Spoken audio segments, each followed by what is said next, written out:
Okay, now since you are right now in Canada, maybe many miles away from your family, okay. Yes. सो अभी तुम्हारा daily routine क्या रहता है particularly job में, और तुम वहां पर करती क्या हो? हम्म। सो मेरा अभी मार्च में प्रमोशन हुआ एज एन इंडस्ट्री स्पेशलिस्ट। तो यहाँ पे थोड़ा बड़ी रोल है, तो उसके लिए मुझे डिसिप्लिन रहना पड़ता है टाइम से रीच करने के लिए।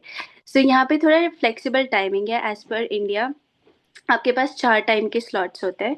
इधर you start from 7:30 to 3:30, 8 to 4, 8:30 to 4, 9 to 5। सो मेरा जो टाइम स्लॉट है वो 8:30 to 4:30 है।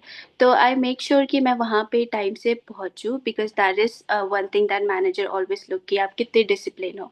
सो पहला रूटीन मेरा यही रहता है कि I need to be in discipline, कि मैं हर टाइम टाइम पे पहुँचूँ। उसके बाद वीकली मीटिंग्स रहती है मेरे पास मैनेजर की, जिसमें वो मेरे प्रोग्रेस देखते हैं, कितना टास्क कंप्लीट हो गया, कितना नहीं हो गया। सो आई मेक श्योर कि एटलीस्ट मैं एक दिन पे कुछ ना कुछ करूँ, ताकि मेरे पास अगले हफ्ते अपने मैनेजर को कुछ प्रोग्रेस दिखाने के लिए कुछ रहे, ताकि वो भी इवेल्युएट कर सके कि मैं कितना अच्छा कर रही हूँ, कि कौन से एरिया पे मुझे दोबारा काम करने की ज़रूरत है। सो ये सारी चीज़ें, मेरा प्रोग्रेसिव माइंडसेट रहता है हर दिन, कि आज मुझे कुछ ना कुछ टास्क कंप्लीट करना है। देन 4:30 होके घर आते हैं, फिर घर आके फिर वही खाना पीना, डिनर करके, और फिर अगले दिन की तैयारी रहती है। Okay, that's good. So Shivangi, कोई मैसेज तुम देना चाहते हो उन बच्चों को जो एग्रीकल्चर का कोर्स चूज कर रहे हैं या पढ़ाई करना चाहते हैं, particularly for the girls as well? Agriculture बहुत ही वास्ट फील्ड है। इट्स नॉट ओनली कि आप सिर्फ खेत पे जाओगे या सिर्फ फार्मर से बात करनी है। That is only the first step. क्योंकि अगर हम एग्रीकल्चर की बात कर रहे हैं और हम फील्ड और फार्मर की बात ना करें, ये नहीं हो सकता। तो पहली स्टेप आपका फील्ड वर्क ही रहेगा। फील्ड वर्क का एक्सपीरियंस ही आपको आगे लेके जाएगा। एक बार आपको ये पता चल जाए कि इंडस्ट्री काम कैसे करती है, फार्मर कैसे काम करते हैं, आपको बात करने का तरीका आ जाए, फार्मर से कैसे क्या बात करनी है, इन सब के बाद आप अपनी नेक्स्ट सीढ़ी जब चढ़ोगे, that will be a corporate value.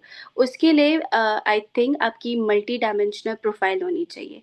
एक डिग्री के साथ, 1 या 2 डिग्री के साथ ये ज़रूरी होता है कि आपके पास बाकी सारी चीज़ें भी हो, जो आपके कॉर्पोरेट वैल्यू पे एक वैल्यू एडिशन का काम करे।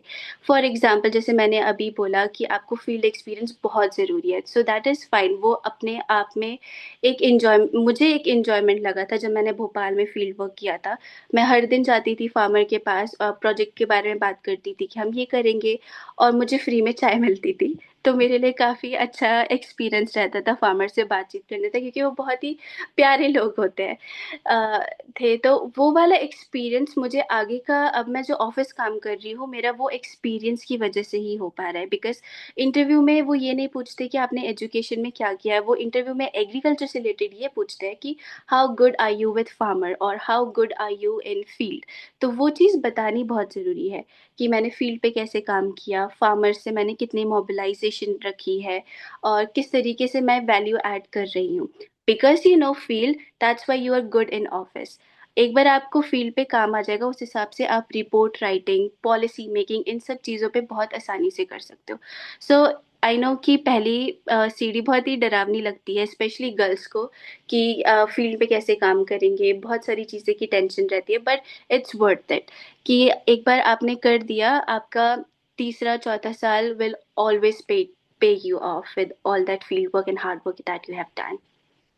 एंड आई बिलीव ये चीज भी तभी हो सकती है जब आपने एक्चुअली फील्ड में जाने का डिसीजन लिया हो, that right? Is so true. उसके या। बगैर तो ये नहीं हो सकता कि हम फील्ड पे नहीं जाएं और फिर भी सारे काम कर लें और कॉर्पोरेट जॉब या अच्छी सी जॉब मिल जाए, करियर बन जाए, तो ये हो नहीं सकता। तो बेसिकली शुरुआत के टाइम पे हार्डशिप भी चाहिए, शुरुआत के टाइम पे टाइम भी टफ होता है, and you actually did. And I am very much sure your parents are really proud of you, क्योंकि बेटी ये उतनी दूर गई है वहां पे, बट फिर भी सारे काम उसने इंडिपेंडेंटली किए हैं और अच्छे से कर भी रही है वो। Right, so Shivangi, thank you so much. So I believe Shivangi, तुमने जो भी मैसेज दिया है यहाँ पे, इससे बहुत सारे बच्चों का फायदा होना चाहिए। एंड आई स्टिल बिलीव कि जो भी तुम कोर्स कर रही हो और जो भी तुमने पढ़ाई की है, उसके साथ में तुम्हारी लाइफ में जो वैल्यू एडिशन हुआ है वो अनमैचेबल है। Right, so you are doing the things independently, you are growing, and I actually wish you all the best for your future. Thank thank you so